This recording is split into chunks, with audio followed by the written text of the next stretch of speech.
You guys heard us go on and on about a lot of the classics in Rioja, and the beauty of Rioja is there is a classic camp, then there's a modern camp, then there is a modern camp with an eye towards the classics. That's what this wine is. And I am a big fan of this camp. These wines kind of are trying to capture that old moment in time, you know, the way the wines were made in 1950s and 60s in Rioja, but in a more enlightened way. You know, better vessels, more conscientious farming, all this. So what the new modern classic generation of Spanish winemaking is trying to do is recreate the classics, but hopefully try and do them better, if not, you know, with more purity and more transparency. And such is the cross that our friend Diego Magaña has to bear. Now, Diego is winemaking royalty in Spain. His father, the Magaña family, owns Bodegas Magaña in Navarra. Bodegas Magaña in Navarra is one of the most famous classic Spanish wineries, but for a different reason.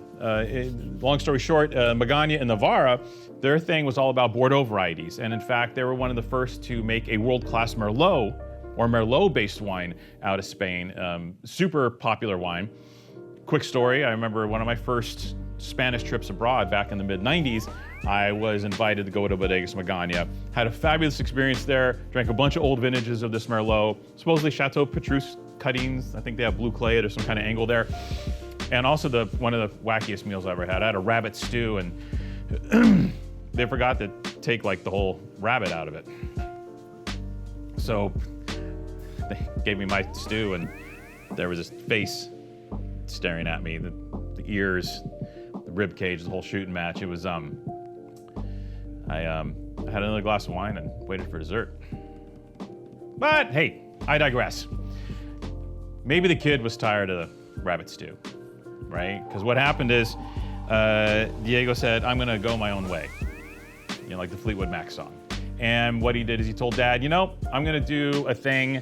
Well, first of all, he wanted to go to Bierzo because a good buddy of his was Raul Perez in Bierzo, the famous Raul Perez, the Mencia master. And so he started doing a Bierzo project, but then he also got the bug to do classic Rioja because Rioja is real close to Navarra. They're kissing cousins, they're right next door to each other. Navarra is just a bit north of Rioja. So Diego was like, well, what if I do a Rioja project in the very far north of Rioja, like almost like southern Navarra, and really work on like the cooler climate, older vineyards of Tempranillo. And that's what he did. So he started Anza. And Anza is Diego's project, his tiny Rioja project. He is farming a whopping, I think, 11 acres. So not a lot. All 30 to 90-year-old vines. A bunch of field blend out here, right? So with the older vineyards, just like with the old Zinfandel vineyards in Sonoma and such, there's a field blend. There's a lot of older, more arcane varieties. You got the Tempranillo as the base, but you also have, you know, Malvasia, you have Viura, you have Tempranillo Blanco, you'll have Garnacha, you'll have Matuel, like in all these little bits and pieces. So when he makes these wines, they tend to incorporate, it's almost like a Chateauneuf type thing, where you got your base of Tempranillo like you would Grenache and Chateauneuf, and then you have this wonderful mishmash of older arcane varieties in the field blend. Absolutely adore it. He's working strictly in Rioja Alavesa, which is kind of like the coldest, highest terroir in the Rioja. And he is lights out, this guy.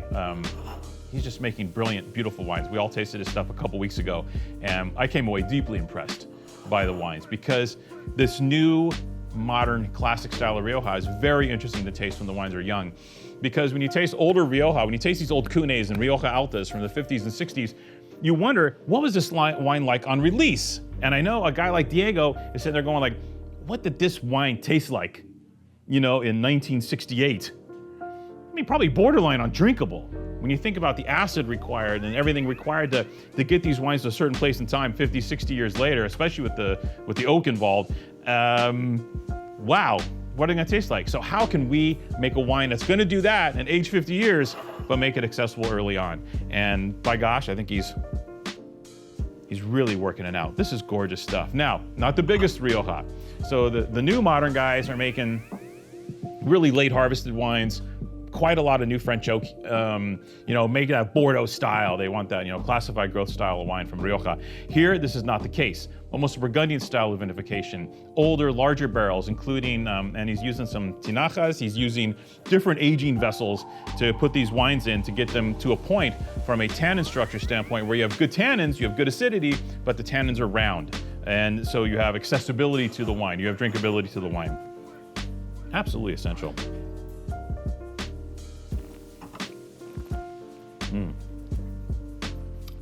Tender but focused, right? I want to bring that point home. The wine's only 13.5 alcohol. So this is all about creating a style of Rioja that is going to age in the cellar, but provide that drinkability. And he's doing a hell of a job. This is such a pretty wine. I'm not going to say Burgundian because it's not. The Tempranillo, some of them try and do the Burgundian thing. I'm not going to use that word here.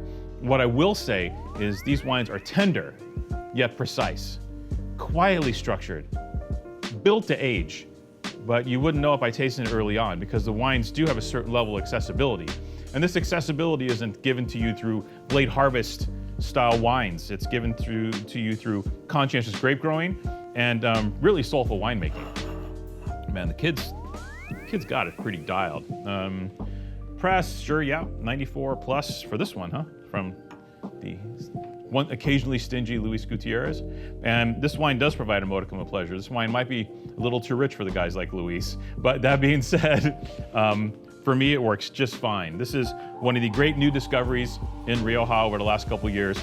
The wines of Diego Magaña, his Anza Rioja from the great 2021 vintage, might I add, is one of these stunning wines that we have on the floor right now. What a treat. Gorgeous wine. Kudos, Diego.